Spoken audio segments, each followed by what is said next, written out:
Buenos días, hoy les voy a contar cómo sacar un presupuesto. Antes que nada me gustaría aclarar dos cosas. La primera es que esta es la forma mía para sacar un presupuesto. Es algo personal, se las voy a mostrar, pero por supuesto no es la única manera. ¿De dónde sale? En el colegio tuve la materia cómputos y presupuestos. A partir de lo que fuimos viendo ahí, le fui modificando ciertas cosas, simplificando algunas, complejizando otras, para poder llegar a un método que me parece bastante acertado para mi realidad. Lo segundo es que van a aparecer conceptos que quizás en otro ámbito son más complejos. Nosotros los estamos simplificando porque estamos hablando de un presupuesto de un taller de carpintería y no de una gran fábrica, por supuesto. Lo primero que tenemos que saber antes de hablar de un trabajo puntual y cotizarlo es cuánto nos sale a nosotros prender la luz del taller y entrar a trabajar. Es decir, cuánto cuesta nuestra hora o nuestro día de taller. Veamos entonces cómo sacamos ese número. Lo primero que tenemos que saber es cuáles son nuestros costos fijos. ¿Qué van a incluir nuestros costos fijos? Todo esto.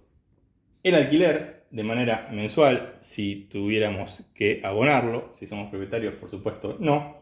Los servicios. Un caso muy común es que el taller esté ubicado en la misma propiedad donde uno vive. Entonces, estos servicios no deberíamos imputarlos totalmente todos al taller. Por ejemplo, si tenemos un medidor de luz para toda la propiedad, no vamos a imputar el 100% de la luz al taller, sino que veremos en cada caso cómo dividirlo e imputar un parcial. Lo mismo con todo esto, ¿no? Lo más común es internet, que uno la tiene en la casa y también la usa en el taller. El celular, cuando el celular es personal y lo usa para trabajo y también para su día a día cotidiano. Antes que me digan nada, les quiero hacer una pequeña aclaración. La luz la estamos poniendo como costos fijos. En realidad es un costo variable porque lo pagamos de acuerdo a lo que consumimos. Pero nosotros podemos sacar un estimativo en promedio de acuerdo a cuánto pagamos de luz el último año y dividirlo y sacar, bueno, mensualmente de luz tengo tanto, y nos simplifica muchísimo esta cuenta. Entonces, si sumamos todo esto, nos va a dar un número y ese número serán nuestros costos fijos. En este caso yo lo voy a sacar de manera mensual. Vamos a decir que aproximadamente por estos gastos yo tengo mensualmente 10.000 pesos de costos fijos.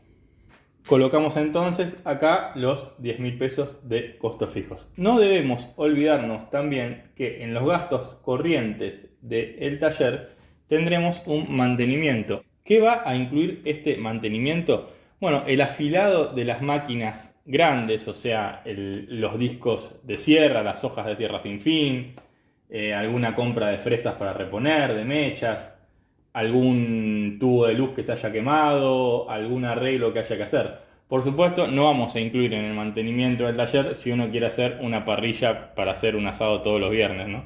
Pero vamos a incluir, sí, los gastos que uno puede prever tener. Entonces, digamos que yo voy a tener 1.000 pesos de gastos mensuales correspondientes al mantenimiento. Por supuesto que esto es una previsión. Uno no puede hacer una previsión tomando el peor de los casos, que se rompa todo. Uno hace una previsión, digamos, de que pase lo habitual. Quizás algún mes gaste 2.000 pesos de mantenimiento y algún otro mes no gaste nada y se va a ir equilibrando. Entonces, sí, estos 1.000 pesos de mantenimiento se lo vamos a sumar a esos costos fijos y vamos a tener entonces 11.000 pesos correspondientes a nuestros costos fijos. Hagamos una pausa para explicar algo que me di cuenta que todavía no dije.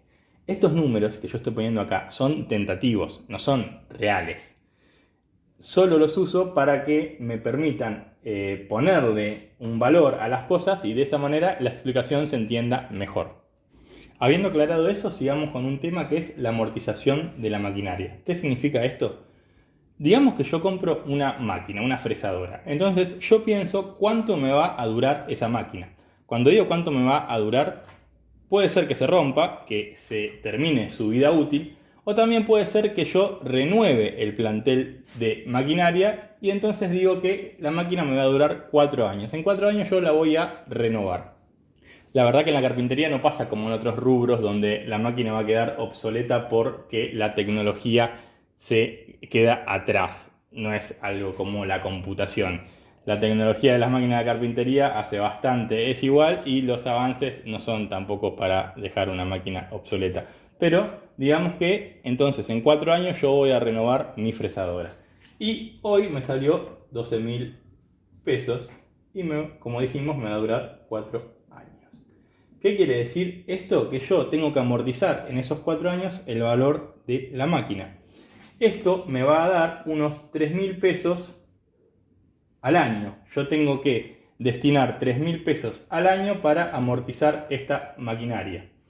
Si yo lo divido por 12 meses, me va a dar 250 pesos por mes para amortizar la fresadora. Y así puedo hacer una lista con las máquinas que yo desee incluir.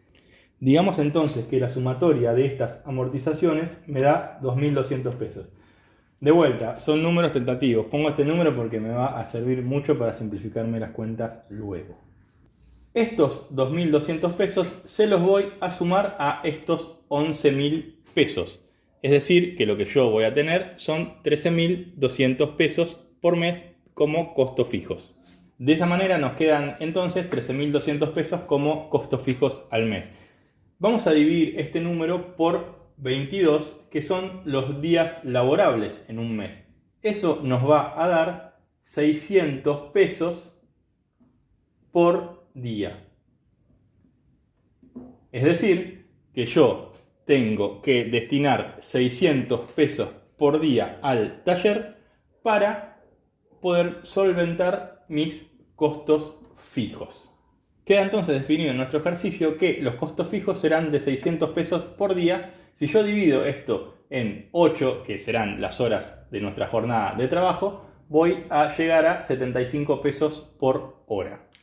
Hasta acá los costos fijos. Ahora tenemos que hablar de la mano de obra. Para hablar de la mano de obra, nosotros tenemos que ponernos un sueldo como operarios, o sea, como trabajadores. Nosotros vamos a trabajar en nuestro taller, entonces debemos tener un sueldo mensual por ese trabajo. Para poner el número correspondiente a la mano de obra mensual, quiero ser muy cuidadoso. Me acabo de fijar cuánto vale hoy la canasta básica en nuestro país y puse un número que se acerca bastante. Por supuesto, lo retoqué un poquito para que las cuentas me den mejor. No estoy diciendo que sea mucho, no estoy diciendo que sea poco, simplemente es un número para poder ejemplificar.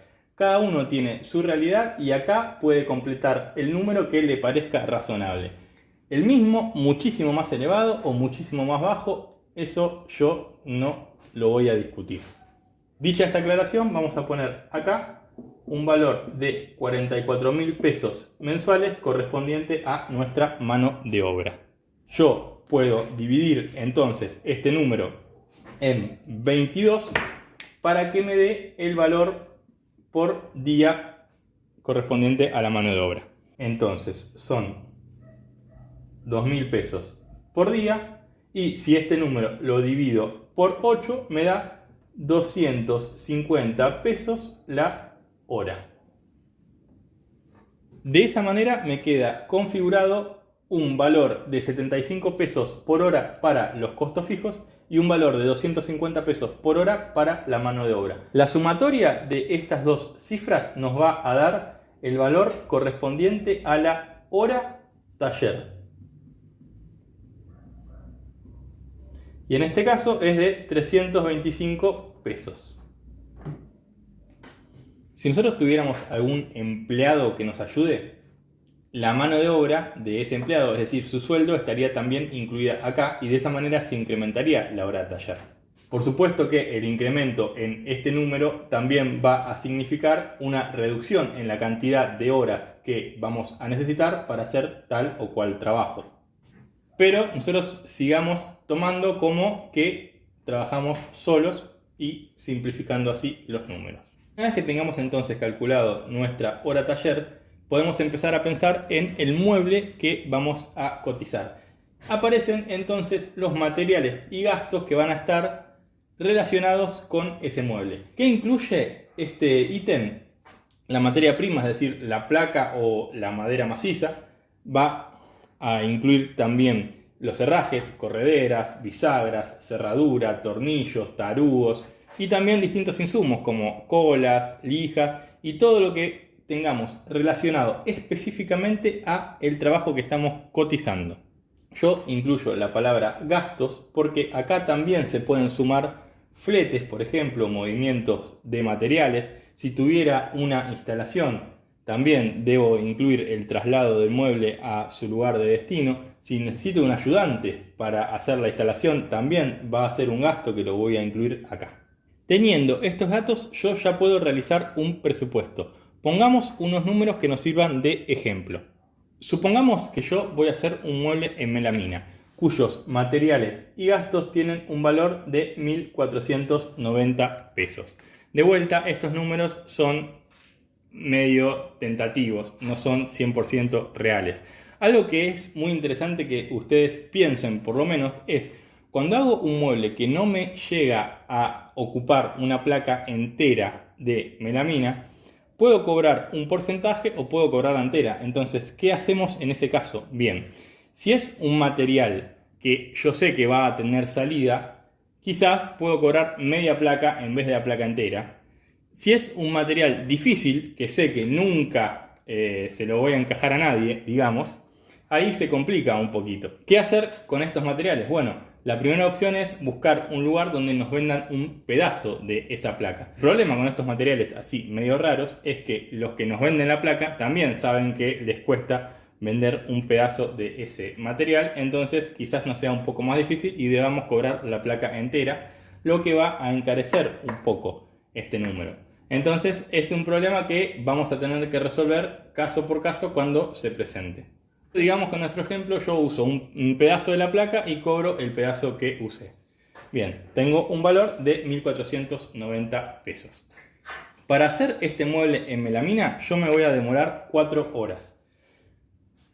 Algo muy importante es qué incluyen estas 4 horas. Acá cuando hablamos de hora taller tenemos que incluir también el tiempo que destinamos a ir a medir, hacer el presupuesto y el diseño, comprar los materiales. Recién ahí vamos a empezar a hacer el mueble, pero todo el tiempo que pasó estuvimos trabajando en este proyecto, por ende debemos cobrarlo. Por supuesto, esto tenemos que hacerlo con responsabilidad. Si nosotros sumamos horas por sumar, el precio nos va a dar muy alto y quizás nos terminen rechazando el presupuesto. Si nosotros ponemos horas siendo demasiado optimistas, podemos quedarnos cortos y por supuesto perder plata. Bien, para 4 horas de trabajo entonces tenemos un valor de 1.400 pesos. Estos 1.400 pesos se suman a estos 1.490 y me dan un valor de 2.890 pesos.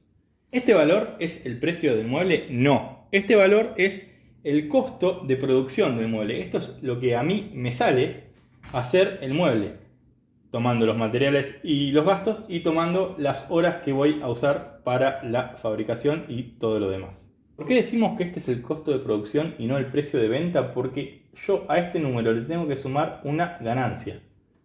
¿Qué significa una ganancia? Esta va a ser mi utilidad. Mi utilidad por ser el dueño del taller, por estar a cargo de todo esto. Ese número va a rondar el 30%. Esto es muy importante calcularlo y no olvidarlo. Imagínense que el día de mañana yo tengo un accidente que me impide entonces trabajar en este proyecto y tengo que tercerizarlo, es decir, poner a una persona que lo haga por mí. Yo le voy a pagar el precio correspondiente a mi mano de obra, pero la ganancia, la utilidad es para mí, por ser el dueño del taller, por estar a cargo de este proyecto. Entonces sí, a este número le sumamos el 30% de ganancia, nos da 3.757 pesos y ese sí va a ser nuestro precio de venta. Tomemos ahora un trabajo totalmente distinto, un trabajo en madera maciza, donde tengamos mucha mano de obra y muy poco material. En este caso el material va a ser 600 pesos, vamos a tener 12 horas de trabajo de mano de obra, entonces 600 pesos es el número de materiales y gastos, 3.900 es nuestro número correspondiente a las horas que vamos a utilizar. Eso nos va a dar una sumatoria de 4.500 pesos. A estos 4.500 pesos le vamos a sumar el 30% y nos da un precio de venta de ese trabajo de 5.850 pesos. ¿Por qué tomé esta distinción en una poniendo poco material y más mano de obra y en otra poniendo poco mano de obra y más material? Porque son los dos extremos. Algo muy normal en la carpintería es tomar este número de materiales y multiplicarlo por 3. Entonces, ¿cómo saco un presupuesto? Hago el costo por 3.